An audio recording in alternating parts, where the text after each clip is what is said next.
Welcome to Man, like our monthly check-in. I feel like, I've said this before. We have two super powerful women who concepted and created this. I'm Coach Mike, so I always feel weird being like, welcome to Man, and like Shanice and Sam are the ones that actually put this whole thing together. But we might have to change that to human or something, or I don't know. Or we just chop it up, you know what I'm saying? But I'm Coach Mike. um, our monthly check-in where we just kind of, chop it up, talk about things that are specific to just achieving in life, beyond, business or anything like that. We just want to try to come together and build something and build these conversations around, what we're doing and different avenues along the journey that we're on.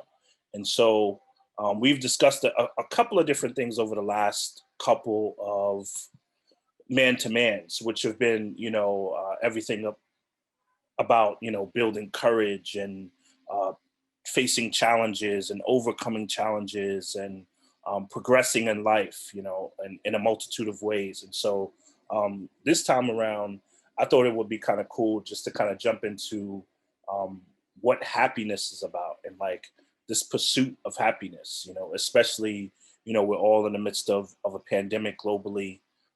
And maybe happiness is kind of reshaped in our minds. I know it has for me, as far as what that means for, jumping on this journey and moving towards that overall goal. But just some norms, we're all respectful here. It's a space filled with love and understanding and appreciation. So we just want to kind of keep with that energy. It's an open forum too. So if there's anything that you want to know about specifically or learn about specifically, please feel free, to message me or just message everyone in the chat and say, what did you think about, blah, blah, blah, blah, blah. I ain't gonna put, anything out there, but if there's anything you want to talk about, we can do that in this space, because it's an open, protected, and appreciated space that's filled with love, right? Um, of course, big shouts to Shanice and Sam for putting this together and creating this thing that exists, because I think it's a great way to kind of leverage our voices and to have conversation as we're all connected through the Amamandier, space. So, with that being said, I just want to do a quick check-in. How is everyone doing today? Is everyone, you could type in the chat or you can unmute yourself. Um, I'm doing pretty good. I feel focused. I'm about to get this second shot, to fight this Rona. So I'm feeling good about that. Um, how about you, Shanice? How about you, Sam? How you guys doing? Feeling good. I am also looking into getting the vaccine too. Trying to see which one I'm more comfortable with. Looking like Pfizer. Um, yeah, but I'm good overall. Shanice. I'm alive, so we just gonna roll with it. No, but I'm doing okay. Taking it day by day per usual, and just I saw a meme and I thought it was hilarious. It may not be hilarious, but to y'all, but it was like, why are y'all taking life so serious? Because it's not like we're gonna make it out of here alive anyway. And I thought that was so funny because I feel like I make everything like a thing, or I'm dramatic and I'm like, oh my god, this is happening. This is too much. I'm gonna pull my hair out. And I was like, yo, that's crazy. But yeah, that's it. Just taking it day by day. But I'm good. I hope y'all are well as well. Steven, if you want to unmute or hit the chat. First off, I'd like to introduce myself. This is my first man-to-man. My name is Steven Tucker from Chicago, Illinois, 26 years old, chemist by day, and then content creator by night. Just James told me about this, said tap in. So it's my first one. Salutation to everybody. And just, looking for the mentorship and just learning. That's basically what I'm here for. And I guess my main goal for this year and probably for the rest of my life is just being able to find the balance emotionally, physically and spiritually. So salutations, what's good? And I'm That's doing what's well up. today. Good. That's what's up. Dope to meet you, Steven. And Black Chemist, that's what's up. I might get you to talk to some kids sooner than later. Hey, I got you, bro. I got you. Say less. What part of Chicago? South side near Hyde Park South area. Got it. Ryan, if you want to hop in, unmute. Or What's up?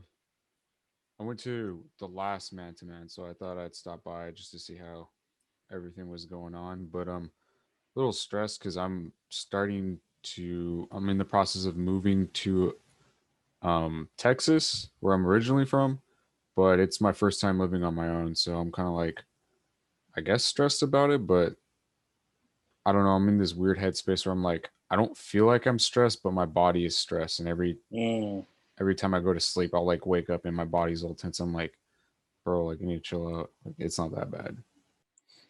Yeah, no, I totally understand that tension is real. And I guess would you say it's more like anxiety around the move or what happens after the move? I'm not sure. That's what I'm trying to pinpoint, because I'm like I think about the move and I'm like, it doesn't feel that bad, but I feel like it's just me going through this process of trying to find an apartment that's stressing me out. I think it's that, but I'm not entirely sure. You know, it's crazy. I had a conversation with a friend of mine, and she was like, it's not so much finding the apartment, it's finding yourself within the space that you're going to keep over a period of time. And I was like, man, that was deep. You know, at first I was like, I didn't even talk about that. We was talking about something else. But then, like, the fact that she hit me with it was just like, man, it made me think so deeply, because especially when you're moving by yourself for the first time, you're like literally finding yourself in that space. You know what I'm saying? Yeah, that makes sense. I didn't think of it that way. I was just like, well, I get to wake up late now, and no one has to like come up and knock on my door and be like, "You're gonna get up." I just wake up like at 5 in the afternoon and be like, "I'm good." Which is crazy. And what's wild is, see, you moving to Houston, y'all got like good prices on cribs. I'm from New York, so like I still actually have, you know, my first New York City crib. You know what I'm saying? Which is even crazier, because I wasn't gonna let it go. You don't, in New York, you just don't let it. You don't let it slide like that. You cop it and hold on, because the real estate is crazy. But it's wild, because when I visit now, you know, just go check up things, clean something, fix something, I think about that journey of like getting my key for the first time, having that first job, like literally, you know, all the things that went down, you know, in that space as I was finding myself. And now being a family man and a husband and a father, and like being in a whole nother space, like who I was then. So it's interesting. I used to think the same thing too. Like, I'm gonna wake up late, then that rent was due, and I was like, oh, you know what? I might need to put in some work. I need to make it happen. Well, it's only going to be a Saturday and Sunday. Well, I guess for Saturday and Sunday when I'll wake up late, but usually I'm waking up at like, probably have to wake up like at 8 to get to work. So that's the unfortunate side. That's what's up. And what do you do again, Ryan? I'm an Android developer. That's right. I forgot software. We talked about this a little bit last time. That's what's up. And I think we have a new person. We have Ilias, who came in the room. Ilias, we're just doing a room check. Yeah, Elias Kawi Shabazz. I'm the national program coordinator for Blueprint Schools Network. It's an educational focused nonprofit. That's what's up. How you feeling today? Okay, I'm okay. Getting hip to the I'm in the Air platform, and some of the workshops and the talks that you all do, and I was present. I was able to kind of visit the town hall that was happening a couple of weeks ago. I saw the man to man. I thought this would be interesting. So forgive me for being late. I just wanted to pop in and see what was up. It's all good. We chilling. What part of the world you calling in from? I'm a Chicago, South Side Chicagoan through and through. Currently residing in St. Louis, Missouri. That's what's up. Steven's from Chicago. Go crazy. Yes, sir. That's what's up. So, like I said in the beginning, we're gonna talk about a bunch of different things. If there are any topics that you guys want to specifically, connect to or just kind of expound upon or speak to, please feel free. Like I said, throw it in the chat, and we could just chop it up. But I thought today's focus, like I said, we've gone over a couple of different things over the past couple of weeks. Today's focus, I wanted to kind of talk about, the pursuit of happiness, or how we get to a space, so we're in that journey of happy and what that looks like. And I think a lot of times in our community, happiness, right? So we just recently saw like, oh, Hove, he just sold, title for $305 million. And like, we equate these things to like, happiness, right? Or the semblance of success to the connection of what happy looks like, right? And so I really wanted to kind of jump into that, because I think many of the brothers that come into the space, and the sisters that are in the space, right? Like, we talk about these things. We discuss like, oh man, what am I going to be, or what am I going to do? But a lot less of like, how am I going to exist? What am I going to work through? Right? We don't really pull out those phrases and those conversations. And I thought it would be a good time to just kind of have that discussion and build on that. So if y'all are cool with that, I wanted to share this TED Talk with you, and just kind of discuss it a little bit.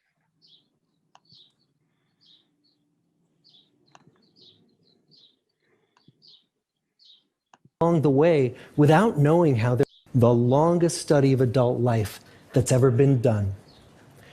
For 75 years, we've tracked the lives of 724 men. After year, asking about their work, their home lives, their health, and of course, asking all along the way without knowing how their life stories were going to turn out. Studies like this are exceedingly rare.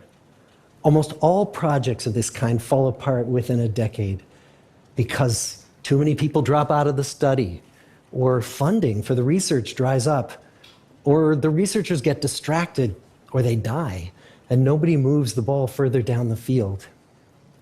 But through a combination of luck and the persistence of several generations of researchers, this study has survived. About 60 of our original 724 men are still alive, still participating in the study, most of them in their 90s. And we are now beginning to study the more than 2,000 children of these men. And I'm the fourth director of the study. Since 1938, we've tracked the lives of two groups of men. The first group started in the study when they were sophomores at Harvard College.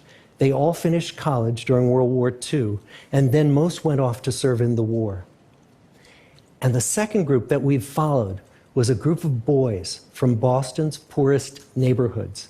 Boys who were chosen for the study specifically because they were from some of the most troubled and disadvantaged families in the Boston of the 1930s. Most lived in tenements, many without hot and cold running water. When they entered the study, all of these teenagers were interviewed, they were given medical exams. We went to their homes and we interviewed their parents. And then these teenagers grew up into adults who entered all walks of life. They became factory workers and lawyers and bricklayers and doctors, one president of the United States. Some developed alcoholism, a few developed schizophrenia. Some climbed the social ladder from the bottom all the way to the very top, and some made that journey in the opposite direction. The founders of this study would never in their wildest dreams have imagined that I would be standing here today, 75 years later, telling you that the study still continues. Every 2 years, our patient and dedicated research staff calls up our men and asks them if we can send them yet one more set of questions about their lives. Many of the inner city Boston men ask us, Why do you keep wanting to study me? My life just isn't that interesting. The Harvard men never asked that question.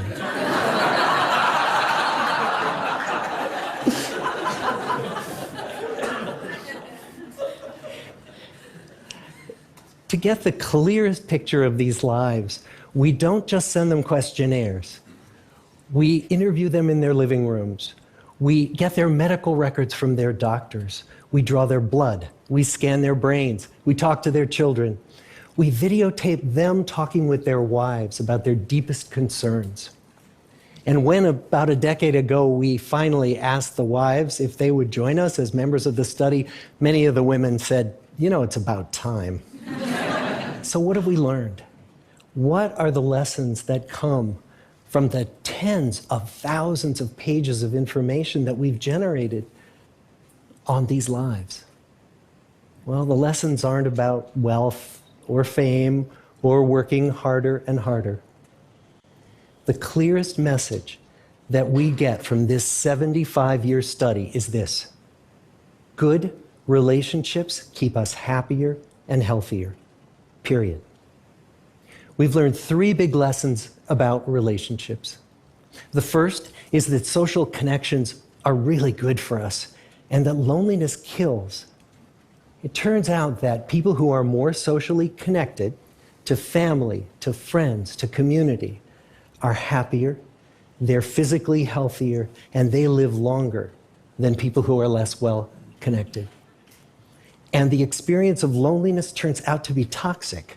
People who are more isolated than they want to be from others find that they are less happy, their health declines earlier in midlife, their brain functioning declines sooner, and they live shorter lives than people who are not lonely. And the sad fact is that at any given time, more than 1 in 5 Americans will report that they're lonely. All right, so I'm just going to stop there. The first thing I want to bring up is a key point, is that there is no study that exists like this for a Black man's journey throughout being in America. Okay, there is no study like this that exists for a Black man's journey throughout America as an aging individual. Okay, so when we look at identity and we look at how identity formation is created, right? And so understanding identity formation is a right as you know, given by the United Nations and by law. This is also a reason why we have social security numbers, reason why we have names, reason why we have a lot of these identifying factors, right? Because identity is a law. It's your right to have an identity. It's your right to show up and exist as something, right? And so for the classification of Black man in America, we do not have any of these studies. But what we can look at is how do we correlate kind of the same understandings about behavior and human behavior when it comes to our journeys and what we go through in life, right? Because if we did have this study, there would be a few key indicators, right? There would be the fact that, you know, we were slaves, right? That we're descendants of slaves. Secondly, the trauma that existed throughout that period of slavery that still exists in your genealogy and in your psyche, right? And the residual trauma that continues to exist, right? Along with a bunch of other things. But what I want to kind of talk about specifically, and maybe we could touch on and speak on, is this idea of building relationships, right? Because we know we come to this and we think, all right, I want to network and I want to meet people and build, but what kind of relationships are we building towards this journey, right? As we create, and what does it really mean to build a relationship that is going to catalyze you as you age, right? So not just, you know, I'm here now, I'm killing it and I'm doing my thing, but what does it look like when you're 75? What does it look like when you're 60? What does it look like when you're 55, 80, right? And how will those things sustain you? And so I just want to kind of open it up to the floor with that foundation of understanding. And anybody could chime in and tune in and unmute and speak to, you know, how they feel about what they saw and maybe some thoughts that might come to mind. I mean, personally, for me, I think the biggest thing that I've been thinking about is like a work-life balance, because for majority of the pandemic, I've been, you know, by myself in my room, either playing video games, talking with some friends, or I've been studying. And I don't really have um, like maybe last month, I didn't really give myself time to, you know, just, you know, do nothing or like go hang out with my folks or something like that. So I think one of the most important things that I'm trying to work out is, you know, don't overdo things, because there was a video I saw the other week where this graduate from high school was saying how he was valedictorian. He's like, oh man, I made it. And then he finally had that sigh of relief and he's like, damn, that was a waste of time. And I'm like, well, I hope I'm not like that, because I don't want to kind of just burn myself out or work on something so hard that I just don't get to enjoy anything. So I think that's one thing that I've been trying to crack at and try to figure out how am I going to live my life once I move to Texas, because I'll have more free time and it's a little bit more open because they decided to cancel the coronavirus, unfortunately. But just some thoughts.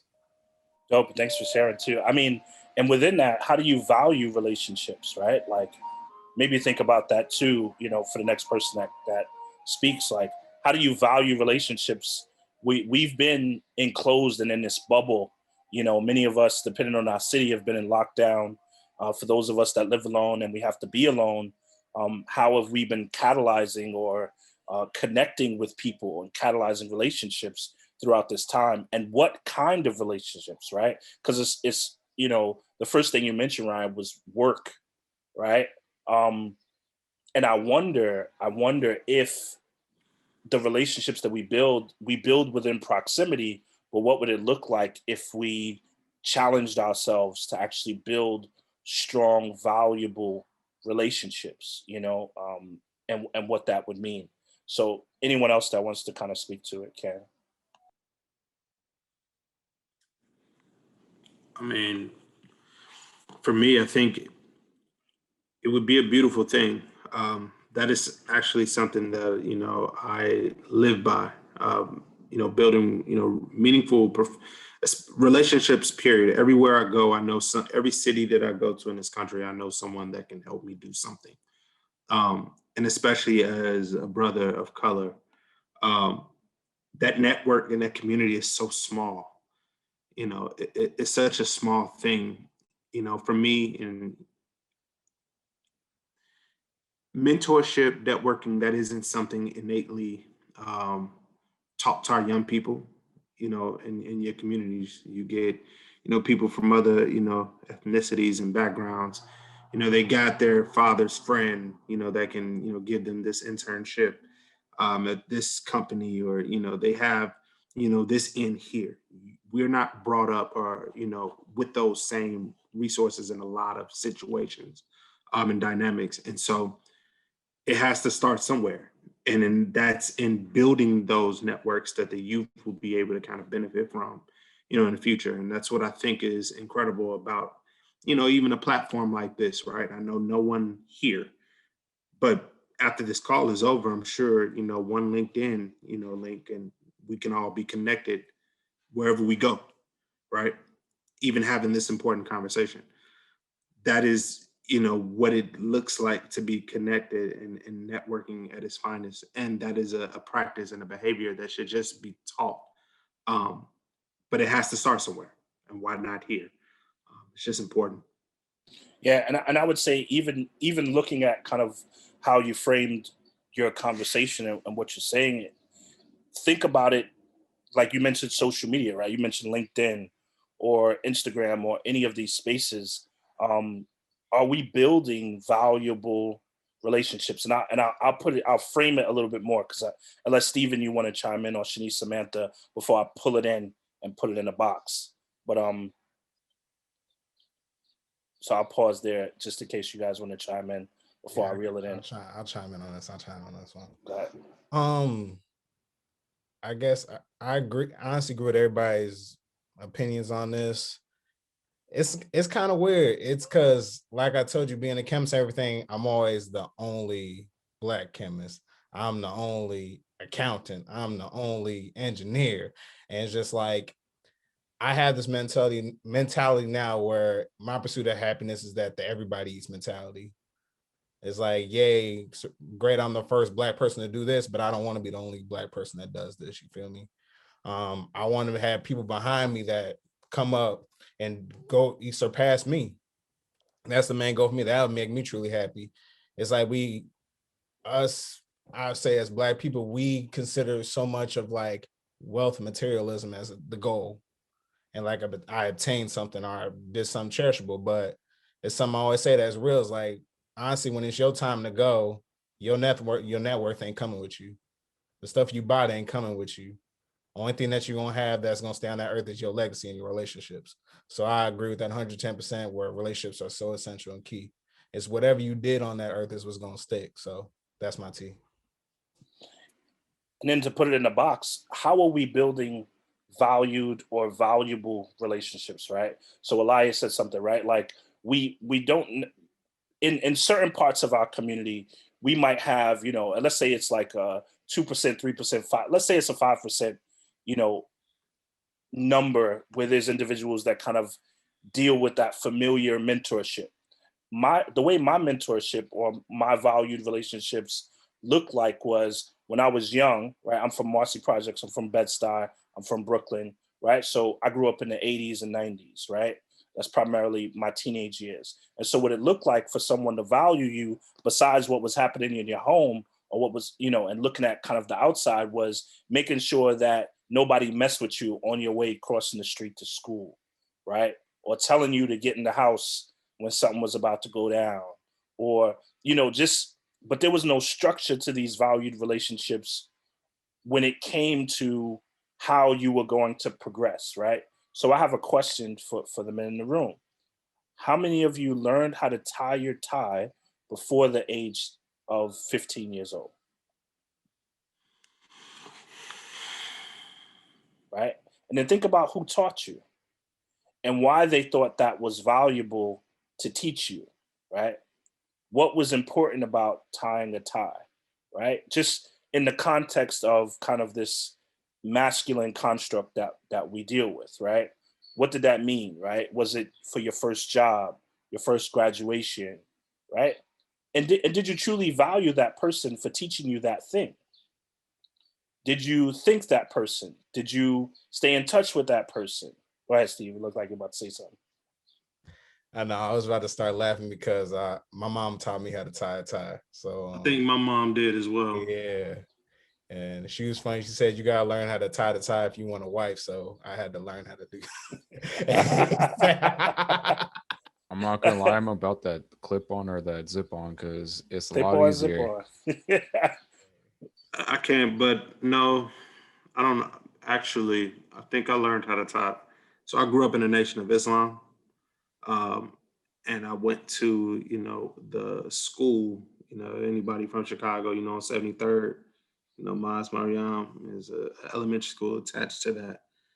You know, I had the privilege of growing up around a lot of, you know, male role models from that community that, you know, kind of practiced and, you know, that sort of lifestyle. And, you know, you have to look like, you know, the people that run the world, you know, to, you know, be considered on the same page or as formidable, right?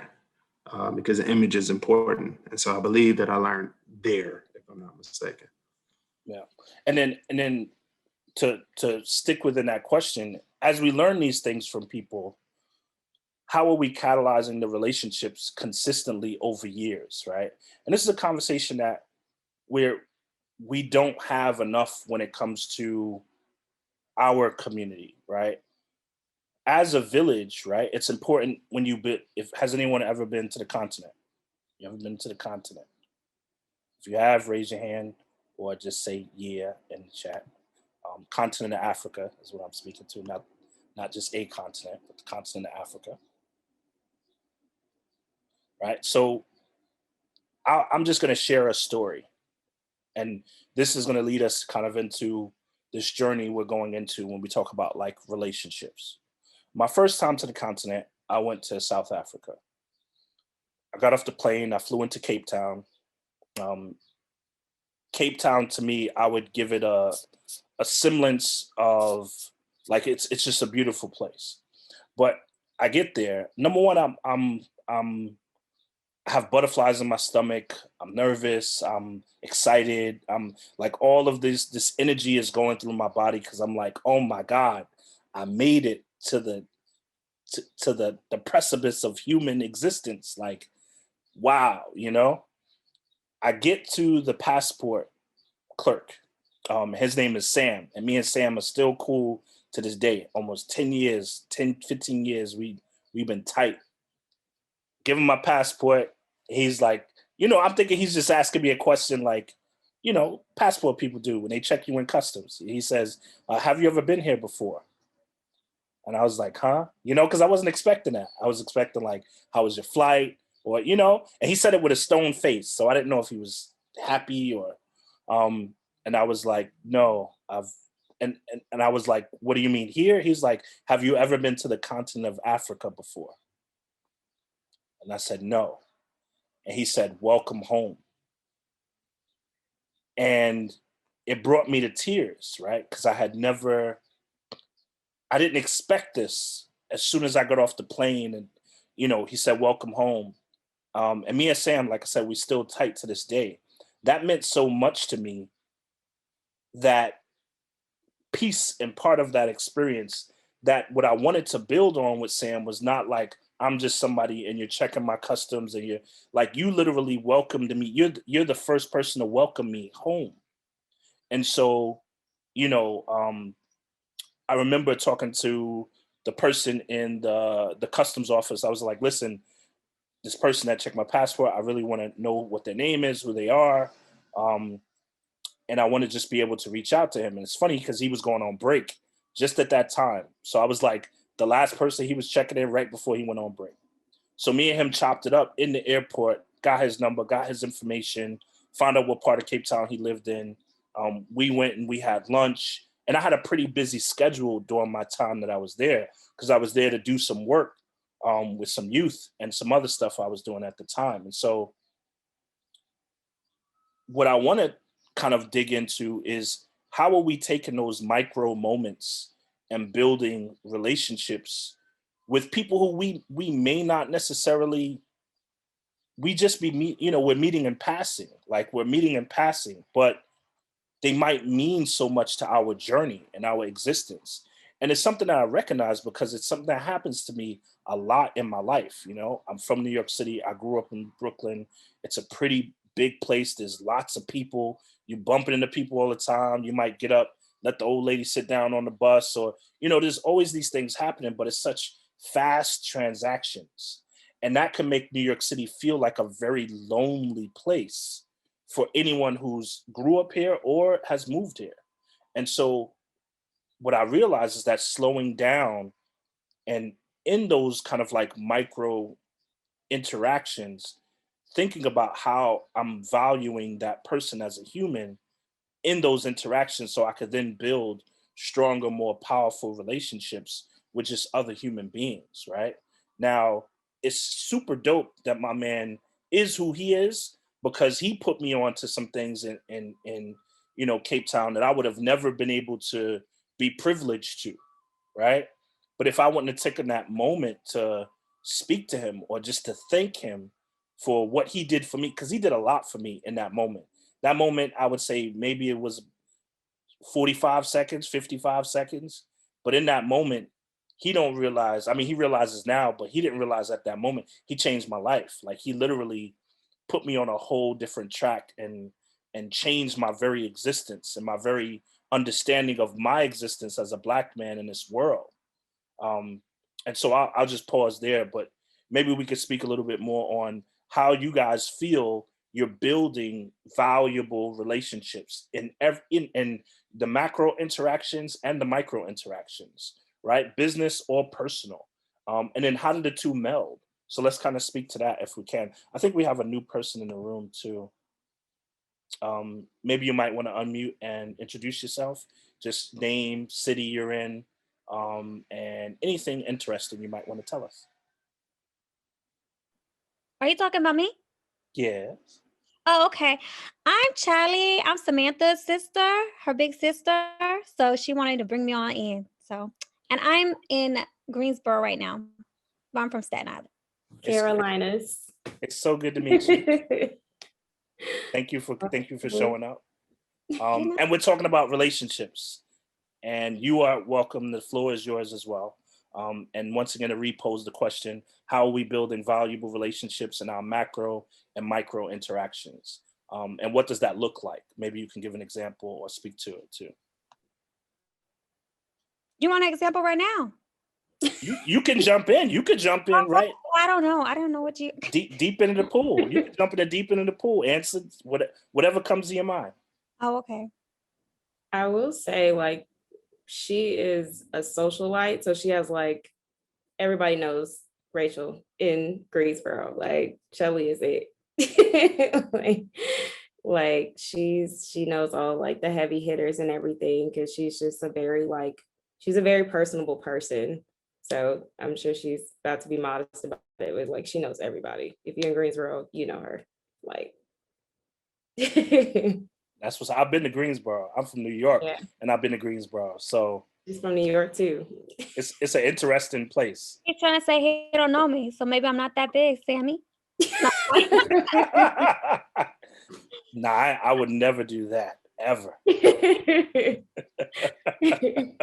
thought it was all about building relationships. Trying to brag on my sis real quick. It's about building a relationship. No, I was just about to say my ride to Greensboro. Like I said, I'm from New York, so I was like, where am I? Like I got, you get that down south shock. Like, what is this? But yeah. Oh, I'm gonna remove this pen. I'm sorry. I thought I pressed something and my head got really big. Okay. Okay. Oh, you did the speaker version. I said I didn't like that. It's all good. It's all But good. yeah, it is a culture shock because there's no bus systems here. And at one time, my first time when I was 18 and I came down here, the buses stopped at 9 o'clock, they said. That was scary. What do you do? This was before. And when it gets dark, it gets dark. Yeah, there's no lights. There's no lights. But there's stars. Yeah, it's kind of, there are stars. It is beautiful. You can see the sky. Mm-hmm. That's for sure. So, I mean, just to jump back into it, because I want to try to get as much value out of this before we go. Valuable and valued relationships. How are we building that? I don't know if Stephen, you want to talk on it, Elias or Ryan, because it all seems like you guys are in different spaces in your world, right? Like, Stephen, you're a chemist. You're like the only brother. You find yourself in those spaces. Elias, you're doing work in education, so you're literally building relationships all the time, every time. And Ryan, you're starting on this new journey where you have to build those relationships. So that's almost like 3 different steps and spaces. And then Rachel, you're very well known. Like you're definitely a social individual, like Sam said. So how are you even able to recognize what a valuable or a valued relationship should be and how you cultivate that? I mean, for me, I've always been very selective with the people I associate with. And moving forward, like if we're talking from a relationship standpoint, I'm looking more for like people of good character, good morality. But as friends, I mean, I'll generally hang out with anyone because I feel like we can learn anything from anyone. And I feel like that's a valuable skill, as well as learning to interact with other people that have different viewpoints. That's something I'm trying to work on, because I don't always want to have this simple frame of reference when it comes to the world, because I know it's very complicated. So that's the way I approach stuff, or at least try. For me, it's, the way that I approach relationships. Um, I approach them from a place of, just wanting to genuinely be of service, to a human being. It's not always about what you can do for me, or what we can do for each other. But hey, how could I be, a positive force in whatever you're doing, or your space. And I think those other things just naturally come from that. As you mentioned, I am in education. That is perhaps the most flexible working environment you can be in, because it just requires flexibility at all times. Today is a perfect example of that, in which one of my, former peers from, a job that we both held years ago, I, out of the blue, asked her, hey, I have a group of, young professionals that, we're looking to, kind of showcase some additional career opportunities, to, would you like to be a part of, a call just kind of talking about what you do? Without question, you do that. And these are adults. And, immediately, hey, by the way, I have some high schoolers a few months from now that are going to be doing a career fair. Would you mind speaking? You pay it forward.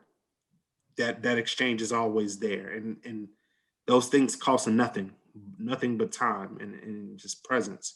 But, people should know that they're able to depend on you for whatever it is. May it be, picking up the phone and, help talking to a friend that you may not have talked to that might be going through a hard time, or, something transactional, like showing up at a career fair.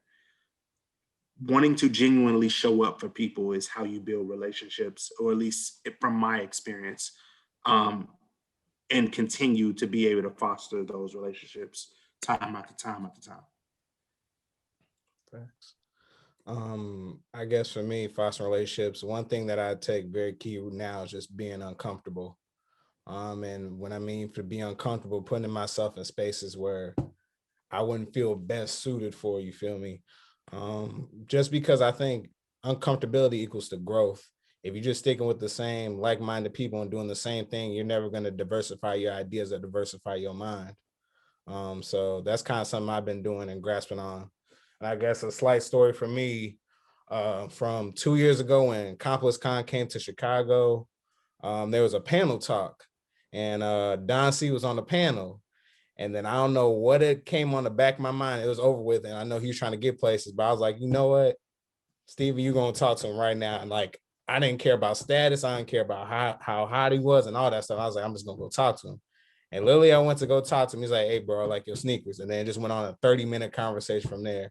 And just one time I was like, screw it. I mean, let me be uncomfortable and talk to this dude that I like, one of my role models that I talked to. And then luckily I got to talk to him, got his autograph, and learned a lot from him to this day that I use in my brand now. So just being uncomfortable, making those relationships, that's the way to do it. What sneakers did you have on? Oh, Cactus Jack for us, bro. Oh, I had to come clean, you feel me? But you know what? You even there is a great way to segue into kind of what I want to talk about next, which is self-assessment in building those valued relationships, right? So you talked a little bit about being uncomfortable. I think one of the biggest things I have always seen kind of across the board, and like similar to you, Elias, like, I do a lot in education, but I do a lot in other spaces too. And I know people literally all over the world. I can go into many cities across the 7 continents and just be good. But what I realized along the journey is that the self-assessment of understanding me, and there are also tools that you can use within that, right? There's things like the color personality test. There's things like, there are so many different types of things that you can find that help you in each respective way that you're building these relationships. But what I had to understand was I had to start with who I was first.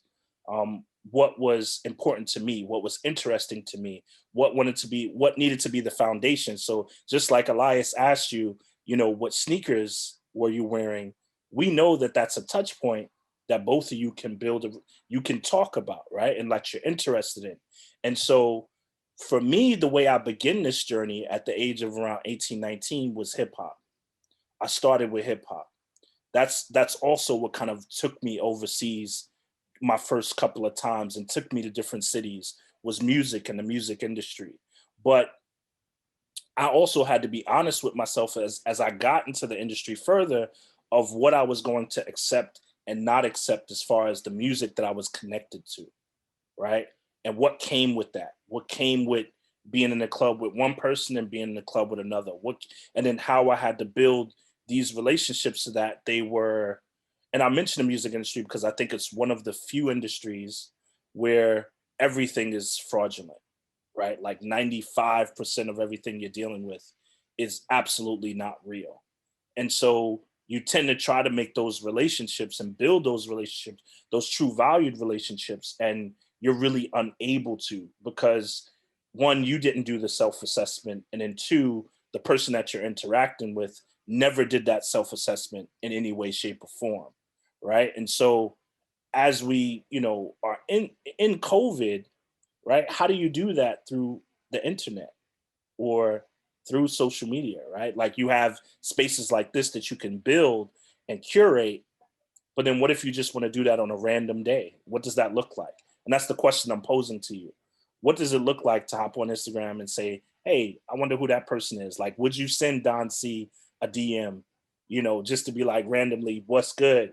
You know what I'm saying? Like, what does that look like in kind of a technological space to build those relationships, and what tools are you guys using currently? I think, for me, you just do it, right? I've been in the clubs with Don C. I've been around Don C, a number of times, by way of, people that's connected to him. I do sneaker YouTube, I'm into, sneakers and things of that nature in my own personal time. Socially known as Q the Flu. Um, I think for me, building those relationships with people, in those different spaces, I don't like to use the term fake it till you make it because nothing fake about it. But, you know, you belong there. If you believe that you belong there, if you believe that those, you're worthy of those conversations with those people, you know, like you gotta believe that. Like I have a conversation with Don C the way I would anybody, any YouTuber or something like that, because at the end of the day, never lose sight of the fact that of the human aspect of things, the people. Um, and if like I mentioned, what sneaker that you wear, he noticed the sneakers that you have on. It's all about catching someone's attention and just finding those mutual interest points. Um, and that's how I built relationships with different people of influence in the sneaker game all over Chicago.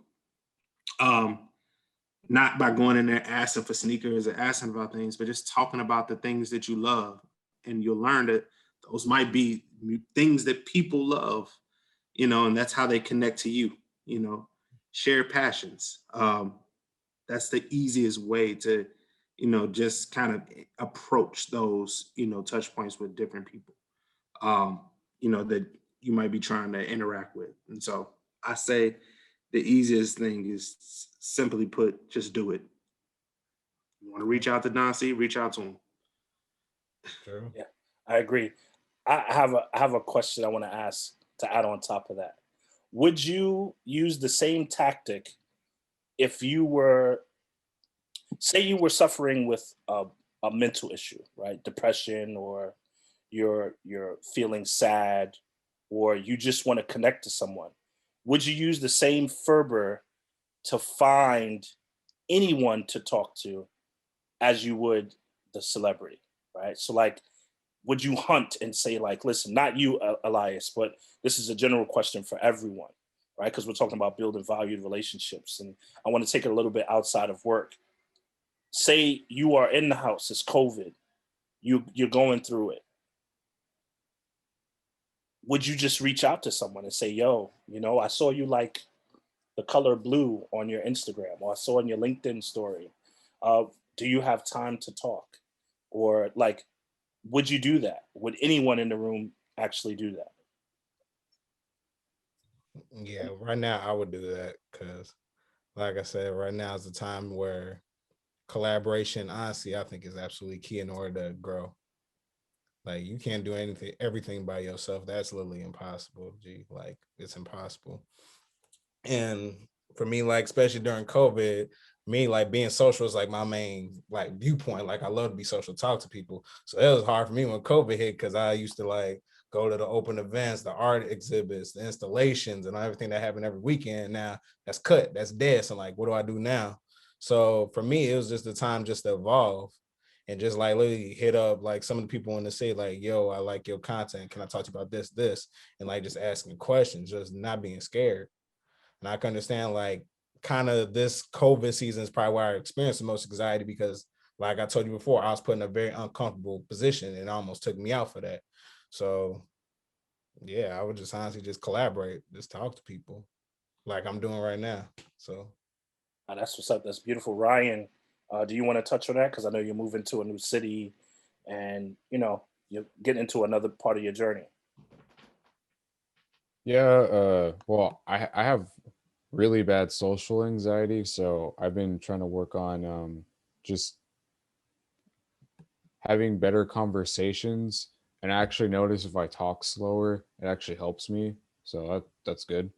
But I guess what I realized, at least as far as like meeting people, um, like just online, I don't think it's for me. I think I do better just being in person because I have the tendency to overthink things. And if I'm talking to someone or trying to talk to someone through a text message, I might assume that I think something, I might assume a reaction.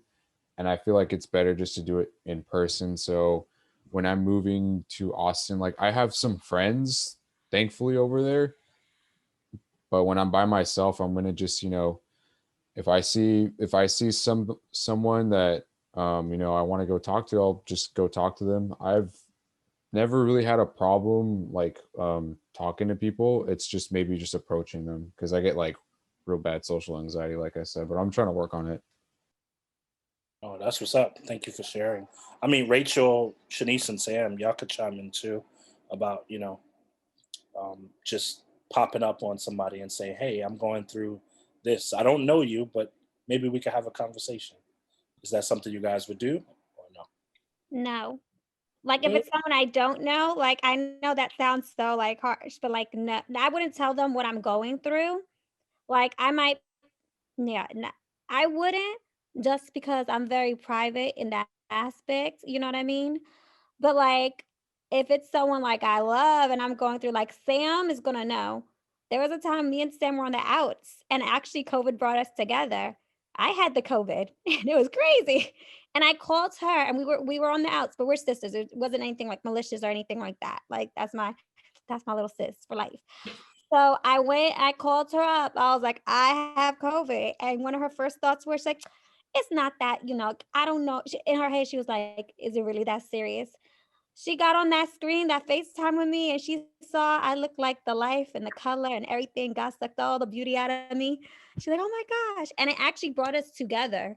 So I do think like in a way you can be vulnerable with people you've already had that relationship with, even if you've had a falling out. Like if the relationship is real and genuine, if you're really if that person knows you're really going through something, sometimes that trauma could like bring a person together, not to be confused with trauma bonding. But like, if you're going through something, like it's okay to be vulnerable with, I feel like with someone you really know.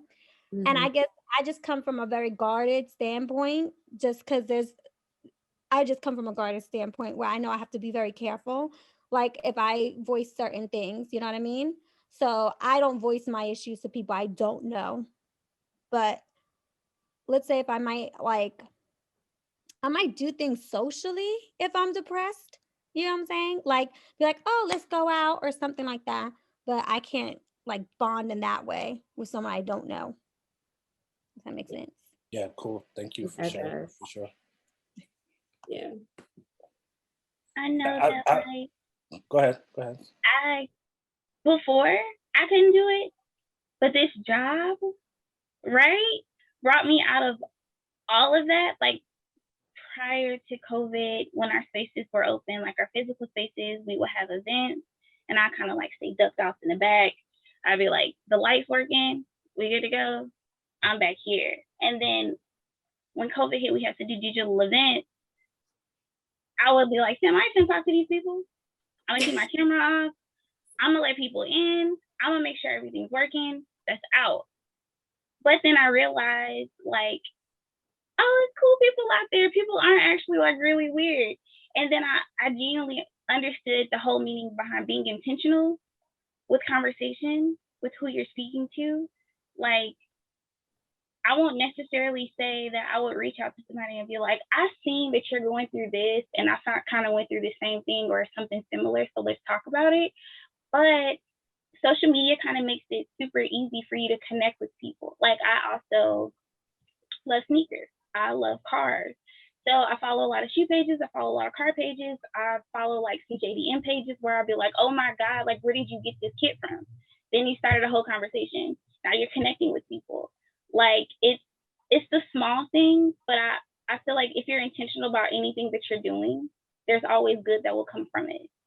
You know what I mean? Like those conversations. And then you built something, and now you're connected with other people, and that was the whole thing. So I kind of learned to reach out, and kind of like how Stephen was saying, you have to be uncomfortable. And that whole thing where they say like good things never come from your comfort zone. You have to step out of it. That's all like a real thing for me anyway. Yeah, that's she's dope. 100% right. Like 100% right. Like transparency and passion are natural. And you gonna know from the jump if somebody's acting artificial about it. Like for real, you gonna know. Yeah, that's definitely true. Sam, you wanna tell us if you do at all? Sure. I guess I can attest to what Shanice says as well. This job definitely brings like the social butterfly out of you, and you start to connect with some really cool people. Had it not been for this job, I wouldn't have met you, wouldn't have met Shanice, wouldn't have met like a bunch of like the cool people that we've connected it to and learned from. So I'm learning to do better.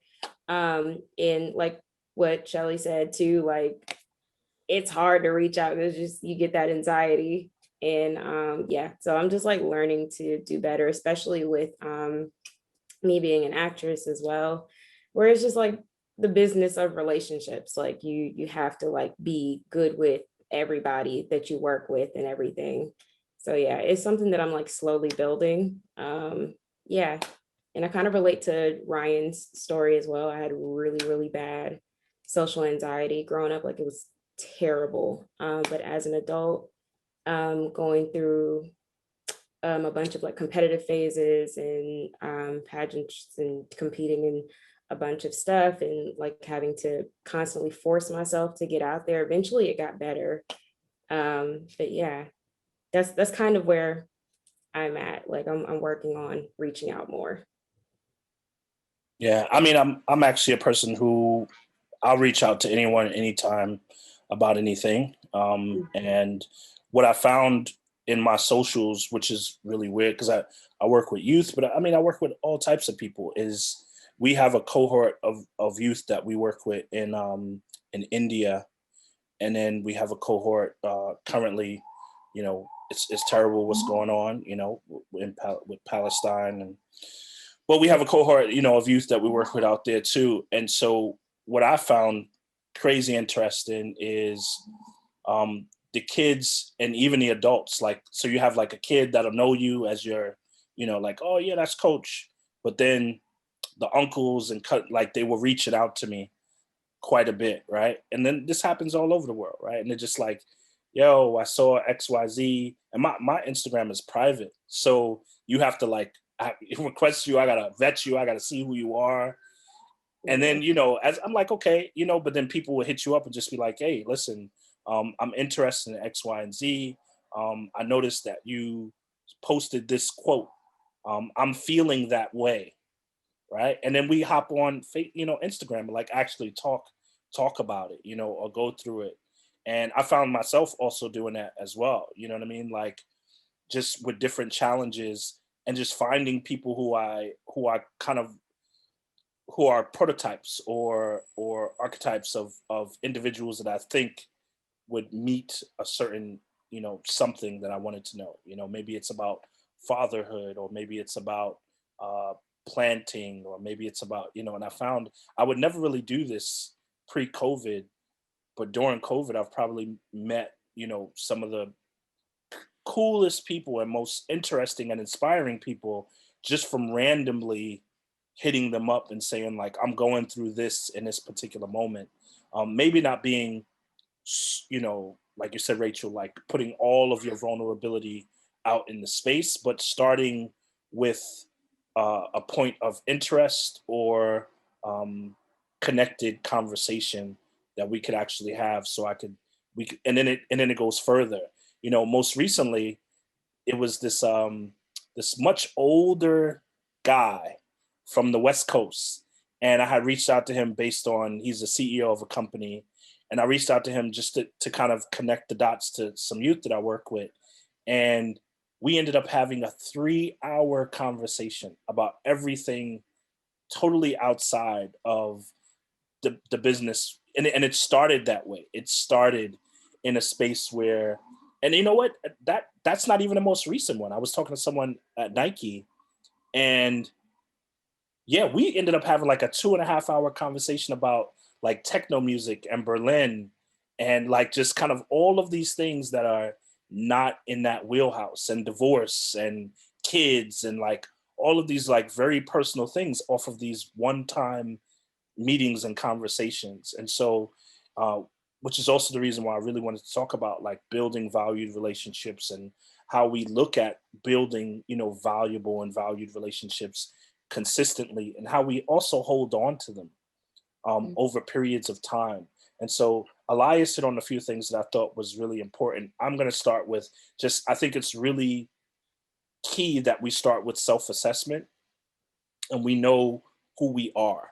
And however long that journey takes, within the point of building relationships, like Meek said, there's levels, right? So if you can start with that self assessment, and you know, at the core baseline, like I'm cool with talking about sneakers and clothing and art, maybe, or music, or right, and I'm there, and I could really understand myself through that lens, then you could start at that level and build that relationship there. And if you can level up and you say, hey, I understand myself metaphysically, I know, you know, I know that certain moods don't, you know, or trigger words, or like you said, trauma bonding, which is a really, really important thing that we need to talk about in all levels of our art that we consume on a consistent basis. As people of color, we consume a lot of like trauma bonding training, right? It's really real, right? So starting with that self-assessment, and then looking at how do we build mutual interest points? What are those mutual interest points? You know,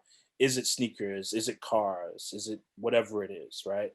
And then from those mutual points, having connected conversations. So like really being locked in. And I think Elias put it really well, like showing up, showing up as your authentic self from that self-assessment, and then also too showing up within those conversations and interactions, you know, powerfully and considerably, you know, will build those relationships.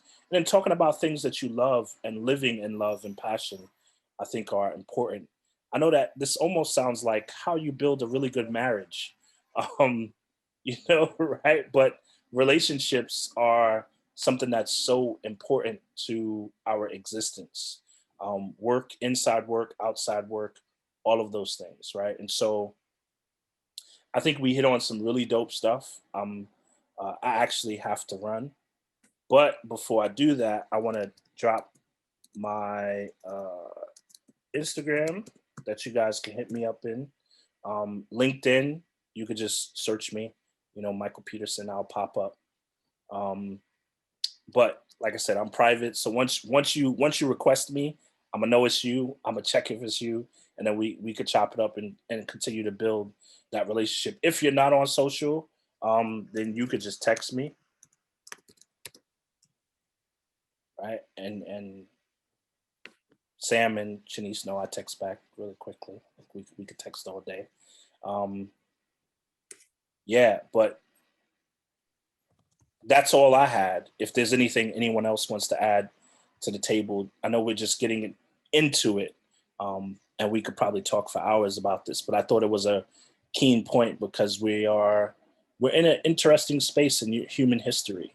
And even though we all have dreams of grandeur and we're on journeys, we can't forget about each other during those journeys. So first and foremost, it's dope to have, new people join and having these conversations. It's so good to meet you guys.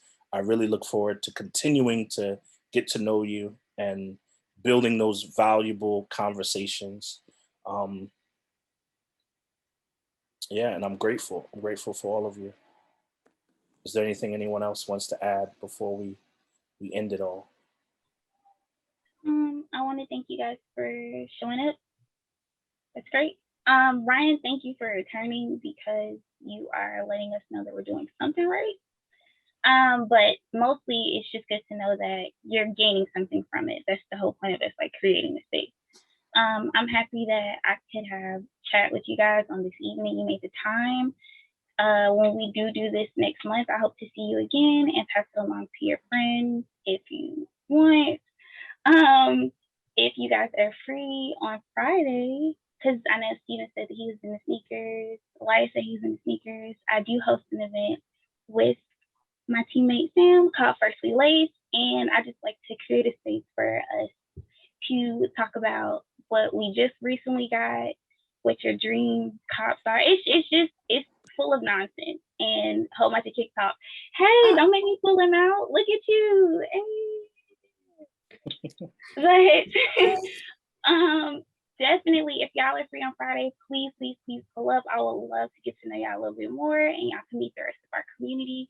But yeah, that's all I really got. Yep. Thank you all for coming so much. Everything that Shanice said, and yes, like we really appreciate you guys. We did take pictures tonight and there is a recording, so we will be posting this to YouTube as well. And yeah. Is there a link to what is it? What is the link to the YouTube? If you wouldn't mind linking it down in the chat. Let me see if I It's can. actually, if you go to like our website, the I'm in my year website, it'll be a tab where it'll take you to like all of our events. And then you'll see like our past events. And then like maybe in a week or two, once it's edited, it'll get uploaded. Okay, cool. Yeah. Thank you, Coach Mike, for, sprinkling the goodness, because you literally always come through with the same thing. If you don't know him already, now you know he's the GOAT. Okay, he got his hands on a little bit of everything. He has his hands on everything. He knows everything, full of wisdom. It's way too much wisdom for him to be who he is. It's ridiculous. So if you do have a moment to like find him on social media and take the time to talk and get to know one another, I'm pretty sure he can steer you in the direction or anything you need help with. He got it. He has all the answers. He's Google virtually. I ain't all that, but I'm down to help. I'm a human, and I like connecting with other humans. So feel free to hit me up. And I definitely got some info about something I could Google really well. Yeah, this was super dope. Was super dope. Appreciate y'all. I mean, we're doing this every month. If there's anything that you guys want to talk about or like things that you want to bring up, like I said, Sam and Shanice really are the brains. They were just like, yo, Coach, can we make it happen? I'm like, I'm down. I'll moderate it. They're the brains. I'm so grateful that they understand that this is a platform that you could build within the platform that James has put, on, has created, and me and James have definitely kicked it quite a bit. And I'm, like I said, prototypes. He's definitely a prototype in what he's building and how he continues to build, and allowing these spaces to be created, because it's not something that happens, really much at all. Yeah, I mean, I'm from Chicago. I think, for our boutiques there, RCP, St. Alfred, Notre, I think the closest that I've seen to anything like this when Notre had like the community sort of things, but it wasn't focused, on a real community aspect, but just kind of inviting, the community to their space to kind of diverge in different like industry related topics that they might put out. I think Fat Tiger Workshop does a good job of trying to do a little bit of this when they were up and popping as well. But I might be a future Atlanta resident, so I'm trying to check in and see what's going on, with the whole Amamanier movement. Sam is in Atlanta. This right? is cool. Yep. This is cool. Yeah, Hit Sam me is up. in Atlanta. I'm in the A. Okay. Let me know when you land. Do you have a LinkedIn that you can link in? I do not have an updated LinkedIn, but I am shooting my Instagram up here as we Yes, right. I did just ask that in the text today too. Something told me. I was like, I know somebody gonna ask y'all for the LinkedIn. See, I mean, I'm that's not the gonna new- put in my LinkedIn because I'm Just- gonna look like a lawyer in mine, so I'm just not gonna do it. Just professionally, that's just kind of like, that's professional Facebook. So, I've been able to, leverage that platform really, really well. It's the way that all the big wigs are doing it. And so I think it's cool. I definitely got you, Coach. I'm gonna go ahead and get that What is hitting for? linked up real quick. Yeah, you can hit me on LinkedIn for sure. And I mean, and this is also something too, like if you guys want to learn about LinkedIn, like I could have people come in from LinkedIn. Like I got some people over there that are, boy, they get you tight, they get you right, and also too kind of, young and vibrant and just got a new eye on things. So is anything, like I said, anything, hit me up, let me know. For the next man to man, any topics, anything that y'all need help with. Ryan, anything that you need, definitely, it's good to have you back. We are here for you. If there is anything that you need assistance with as you are transitioning, feel free. Like you have my phone number, you got my LinkedIn, you got my Instagram. Just hit me up. Just be like, yo, Coach, what up? Da, da, da, da. I'm here. Sounds good. Thanks. No doubt. All right, y'all. I'm gonna run. It's always a pleasure to see you guys, Shanice and Sam, and a pleasure to see you guys too. Thanks, Ryan, Rachel is so wonderful to meet, a part of Sam's family, because she's the bomb.com. So I know you're the bomb.com times 10, right? And that's why Mary had a little lamb.